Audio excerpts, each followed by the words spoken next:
And welcome back to the Hot Lap. Business as usual, maybe. Verstappen on pole, as you can see the qualifying results here. Not as simple, maybe, as you think, because he didn't do the fastest lap. What's that about? Well, funny enough, it was Charles Leclerc doing the fastest lap in Q2. Just couldn't quite do it, unfortunately, in Q3, which is the one that counts. But we've got Leclerc, as we said, disappointed, let's say. Merc pace for the race, apparently, particularly with Lewis Hamilton. And Lewis Hamilton quite happy with the car. So all smiles, despite him starting down in ninth. Alonso surprised at that Aston Martin pace as well. I think we all are, including Hulkenberg as well. Very surprised. Well done to him. We'll more into that later. And of course, Horner, the latest update on that Christian Horner situation, along with Martin Brundle's interesting comments on Horner and Verstappen backing Horner. Yeah, Max Verstappen backing Horner as well. But that's our headlines. Verstappen on pole. Leclerc is going to be starting second. Not too bad for him. Russell in third. Sainz is fourth. Not bad. I mean, a lot of people were suggesting Ferrari were the second fastest car, but Mercedes in there in third. Perez in fifth. I mean, sort of disappointing, a few tenths off Verstappen, but still, I mean, when you look at his Q3 time, close enough maybe for the first race, but you'd want to be a bit better. Alonso in sixth, surprise there. Seventh and eighth, Norris and Piastri, where it's kind of where, if you believe them, where they'd probably you'd expect them to be. For me, the biggest disappointment is Lewis Hamilton down in ninth, particularly being fastest in FP2, practice 2 yesterday. So Hulkenberg in 10th. What a story that is for what a lot of people thought was going to be the slowest car going into testing, but there is sadly a slower car. Tsunoda in 11th, out qualifying Daniel Ricciardo. Well done to Mr. Tsunoda. Stroll in 12th, not quite getting into Q3, but at this point, are we just expecting too much from him? Albon 13th, Daniel Ricciardo 14th, Magnussen 15th, Bottas 16th, Zhou 17th, 18th Sargent. I mean, between him and Albon, not too bad, but still. And then the other story, Ocon and Gasly, 19th and 20th for the Alpine. I mean, what? OMG.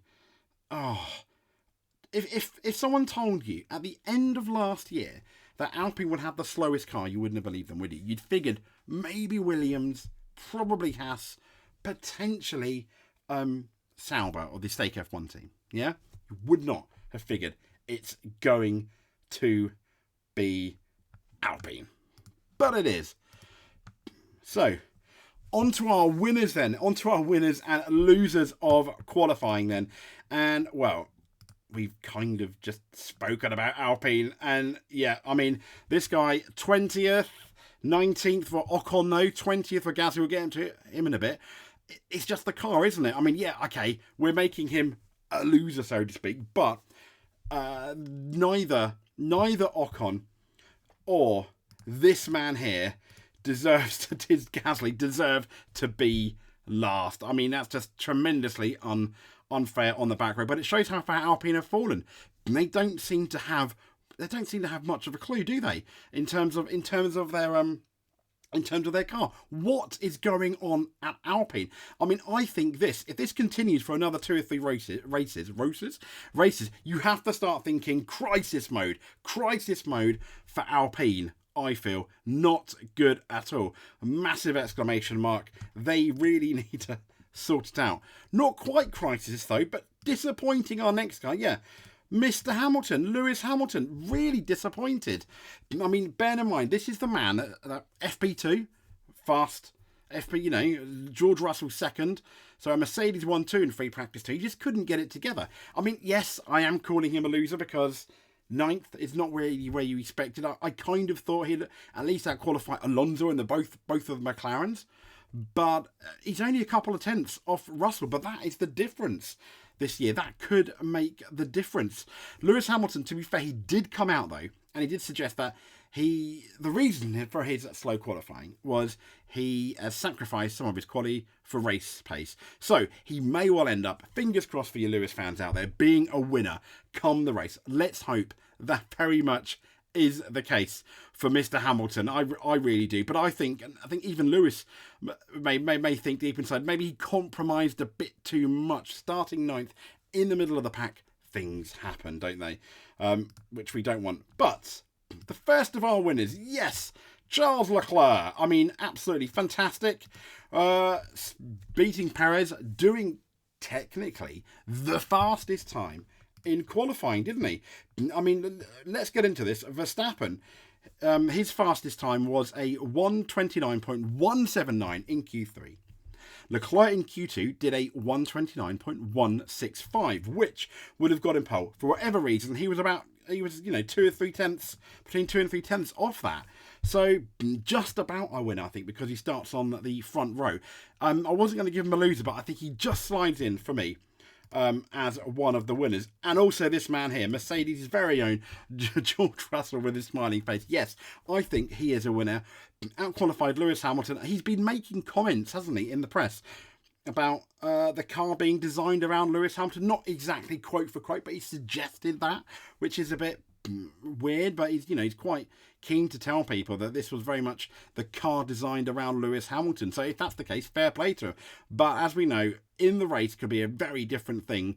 Hamilton normally goes better in the race than George Russell, and I think George has more to prove this year than Lewis Hamilton does after his very messy, solid-ish but messy 2023.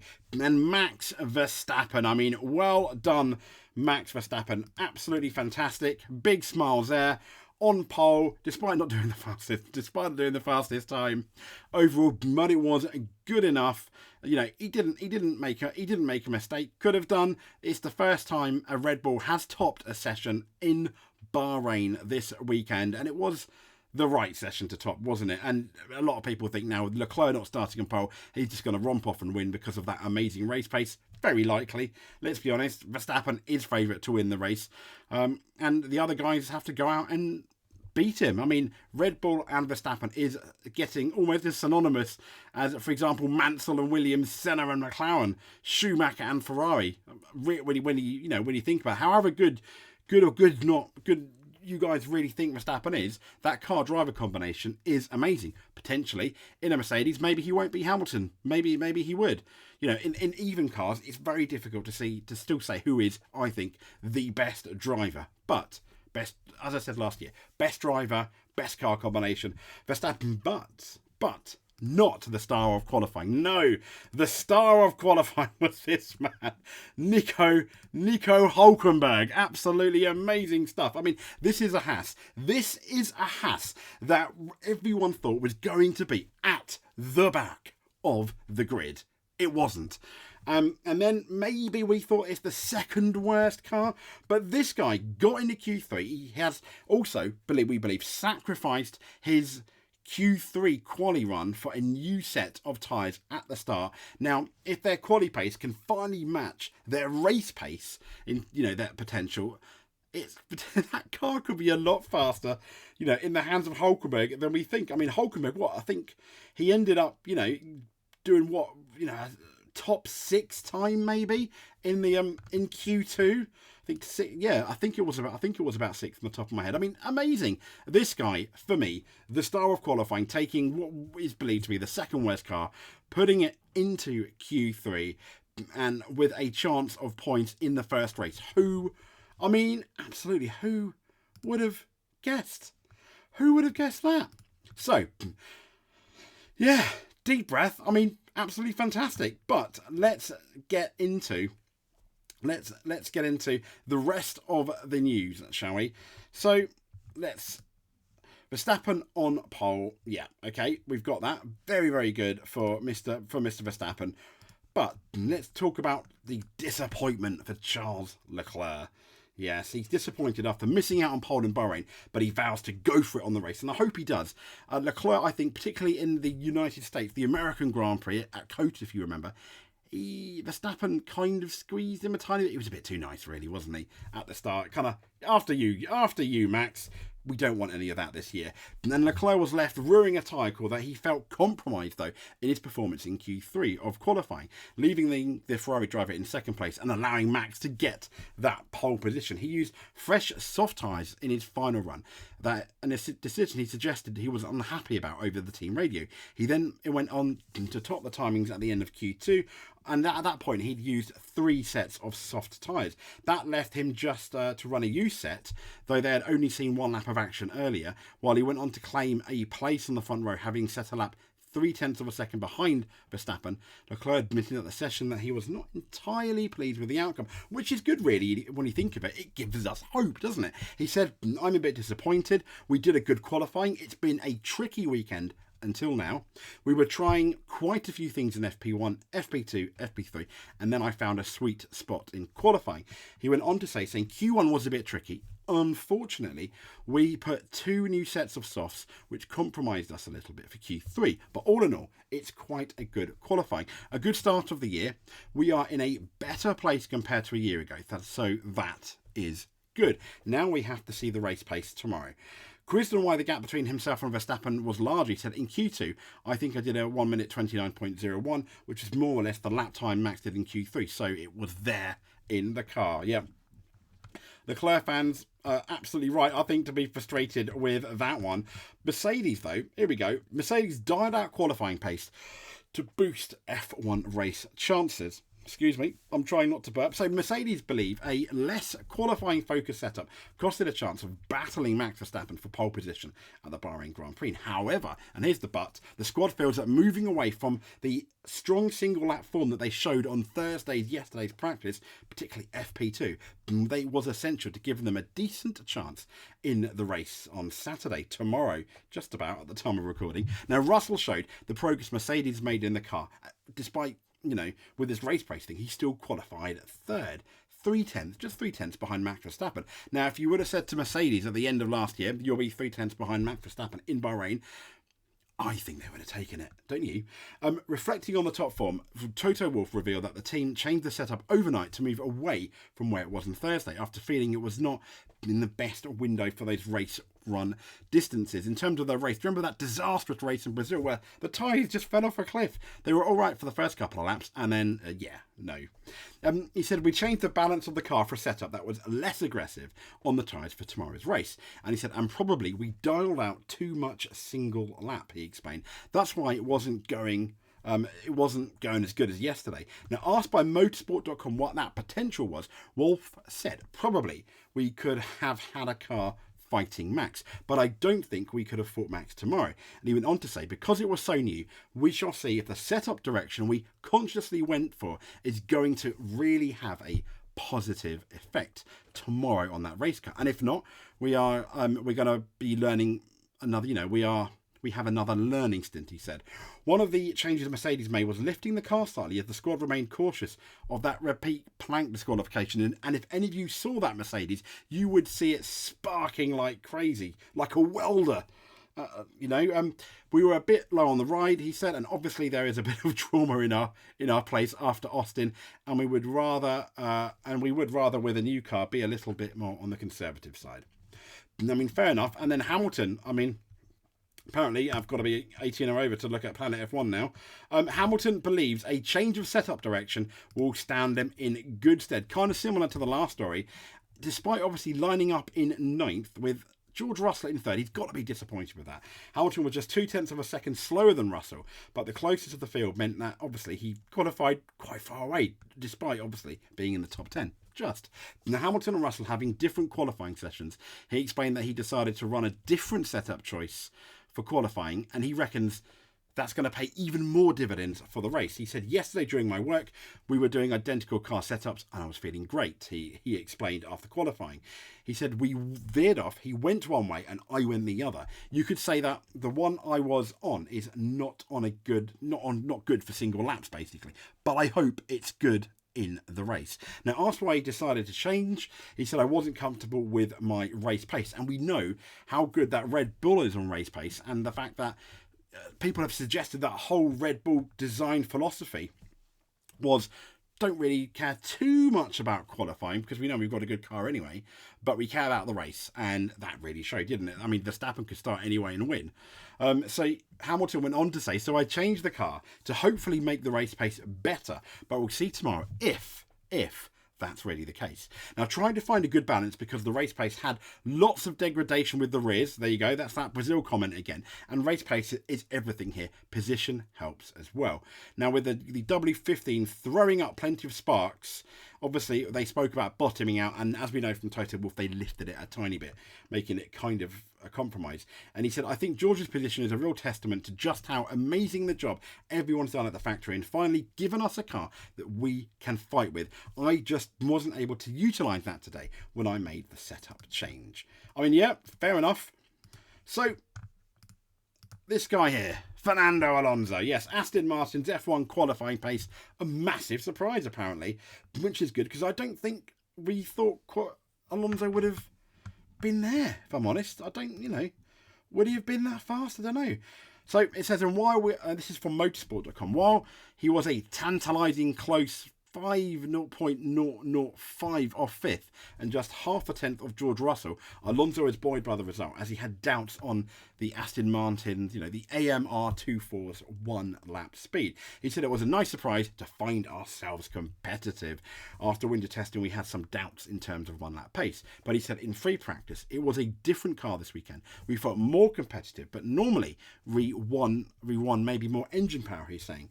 And he said they found themselves quite competitive in Q1 and Q2 and Q3, despite being quite cautious about qualifying. And he said, now we are in the mix. Within 1/10, we are together with Ferrari, in front of Hamilton, together with the McLarens. It's a massive surprise, and we're extremely happy. Now, meanwhile, teammate Lance Stroll qualified 12th after missing out on that Q3 by less than a tenth. So it's not all bad for Lance Stroll. But when Alonso was asked by motorsport.com whether he thought the surprising pace came from, he said his new machinery reacted very well to setup changes Aston applied to cope with Bahrain's tricky circuit. So, there we go. Next up is the other big news that everyone's talking about, Christian Horner. Yes, Christian Horner, the latest update we've got here, after that alleged leak, it is out there on the internet, but F1 and FIA, though, are in talks over this alleged Horner messages. So, Formula 1 and the FIA reportedly discussing matters in regards to these files showing messages sent allegedly by Christian Horner. Allegedly, once again, because this has not been verified at all. We're not going to get to absolutely what these files are into. But the story goes, Red Bull team principal Horner was the subject, as we know, of that internal investigation surrounding the allegations of inappropriate behaviour. Once again, he denied these allegations and he was cleared of any wrongdoing and has remained the boss of Red Bull, claiming that the Bahrain Grand Prix, he was pleased that the process was finally over. I think we all were at the time, to be honest. However, and here's the massive but, you probably already know now, that saga was absolutely, and this is from gpfans.com, turned upside down, turned on its head when files, which once again, allegedly, showed Horner's messages were sent to 149 accounts up and down the F1 paddock. This included the F1 bosses, team principals, and journalists.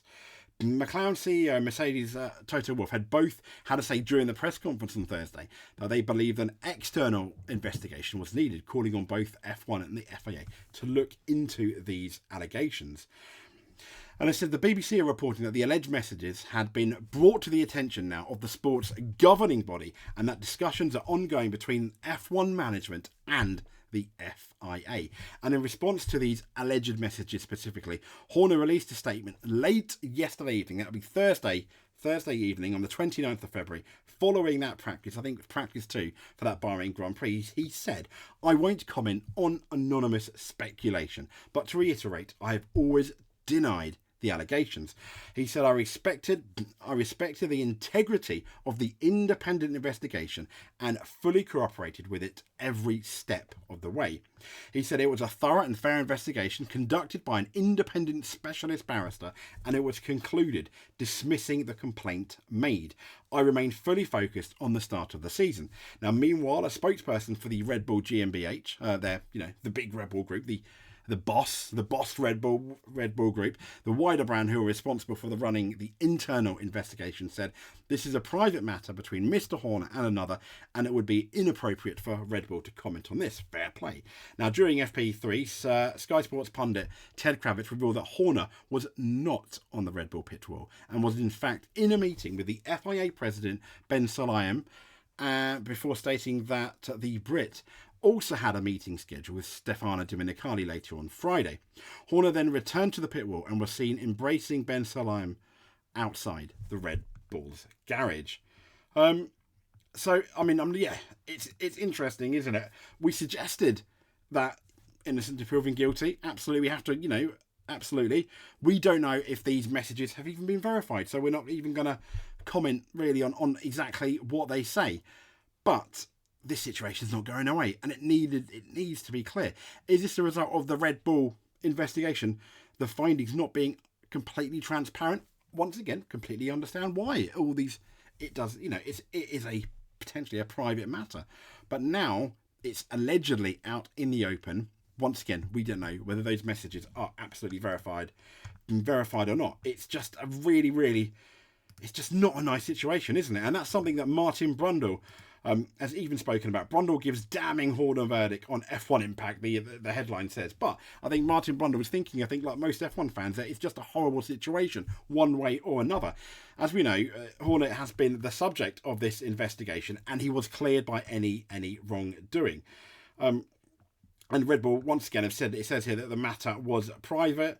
Now, Brundle has been assessing the impact of the situation, and Brundle has said, I think it's unquestionable that it's not good for Formula One with what's going, and I do believe that some actions need to be taken to move this along and to bring this to an absolute conclusion, he told Sky Sports. But, as I said earlier on in the week, it feels to me like it's the beginning of the story rather than the end of it. But we'll have to wait and see. But we do know that all allegations have been denied. And he said it's just a horrible situation, isn't it? Whichever way you look at it. It is. And I think that's currently the best way of looking at it. I just want it to be over and get on with the racing because it's really messy. But yeah, it's going to go on. It's just going on, and I imagine Formula One, the FIA, Red Bull, Christian Horner, just annoyed we're not talking about that fantastic Max Verstappen pole and what we hope to be an amazing race tomorrow. That's what we want to talk about in Formula One, not this. But Max Verstappen has also come out, and he said, and he's back. Here you go. The headline here on PlanetF1.com: backs Christian Horner as Red Bull investigation has been dismissed. Max Verstappen has given support to Horner as the Red Bull team principal after an investigation into him was dismissed. So as we know, the employee complaint will go on. Was absolutely thrown out. Horner denied the allegations. We've had that email of leaked stuff, and he said, from my side, let me see. Verstappen was asked about the impact of the investigation from Red Bull, parent company, on the Red Bull racing team first of all, and he said, from my side, and I think what I can see also from the mechanics and the engineers, we are fully focused on the car and the performance here during the weekend, he said, and that's how it should be. I think, and that's what we continue to do so because it's not our business. Absolutely. Well done, Max. He said, we're not particularly involved in that, and we are here. We are paid to do our job, and that's what we are doing. But that's also what we love doing, so that's what we focus on. Now, when pressed further later and asked if he has full faith in Horner as his team principal, it's difficult asking him about this, isn't it? This is why it just needs to go away and be solved. He said, listen, when I look at how Christian operates within the team, he has been an incredible team boss. So absolutely, from the performance side of things, you can't even question that. So that's what I am also dealing with. Fair play, Max. Really good. Yeah, let's just hope that it's the beginning of the end. We get some kind of resolution and we can all brush it under the carpet sooner rather than later, please. Yeah. So if you made it this far, please like and subscribe. That'll be fantastic. You can even hit that notification. We'll be having a show tomorrow after the race, talking about the race, talking about the winners and losers. But the winners and losers, let's go again. The winners and losers of qualifying. We've got Esteban Ocon, joining Mr. Gasly at the back. Oh, guys, I mean, Alpine need to sort it out, don't they? This is happening in 2 or 3 races' time. It's not good. I think crisis. Not quite crisis, but disappointing. Hamilton in 9th, but he said he has sacrificed a lot of his qualifying speed for race pace. Bear in mind, he was only 2/10 behind his teammate. Charles Leclerc, the man that should have got pole, I think, still a winner, starting on the front row, did the fastest lap in the wrong qualifying session, though, in Q2. Yeah, that time would have got pole position, but I still think, could he lead? He needs to be aggressive, doesn't he, going into that first corner. George Russell at qualifying Hamilton, very happy there in 3rd. I think if you said to George at the beginning of testing, you're going to qualify 3rd for the Bahrain Grand Prix, he would have been all smiles. And this guy, all smiles as well. Max Verstappen on pole. Yeah, we kind of hoped it wouldn't happen, but it did. I don't think anyone doubted that he would potentially have pole position. Favourite for the race, surely going into the race. But the star of qualifying, yes, Nico Hülkenberg in one of the worst cars, at least the 2nd worst car, getting up there in Q2, and I think into the top 6 and getting in the top 10. Didn't do a proper qualifying run because he is using those softs for the race. Sacrifice that, starts 10th. Fantastic. Anyway, this has been the Hot Lap. Thank you very much. We'll speak to you after the race.